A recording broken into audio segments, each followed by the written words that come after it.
Yes, Matt Batson here reporting for Wild Ace News Network. That's right, the press pass came in the mail. We're here live at the Infinite Energy Center, and I can tell you the energy is infinite. All is right in the world. The Wild Aces have won the first ever FCF game, and we didn't get to talk to them, but our gracious losers, the Glacier Boys, sat down with me for some exclusive interviews talking about the loss to the Aces and how they feel about the upcoming season. Take a look.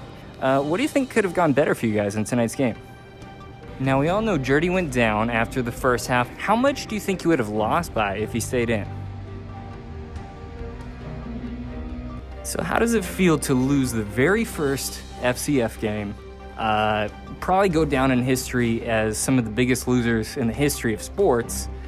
And you know what? That's a mean question. How do you feel about the rest of the season going forward? Winless. Oh, okay. That's a little harsh, but you're well on the way there. And there you have it, folks. Even the Glacier Boys can agree that the outlook is bleak.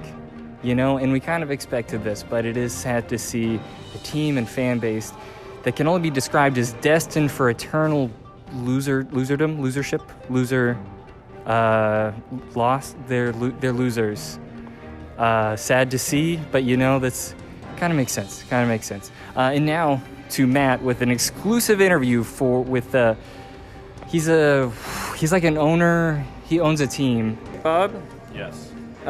Greg Miller wants to know if you know who he is. Who's it? Greg Miller, owner of the Wild Aces. They just won the very first game in the history of the FCF. What do you think about the Wild Aces? What did you see out there?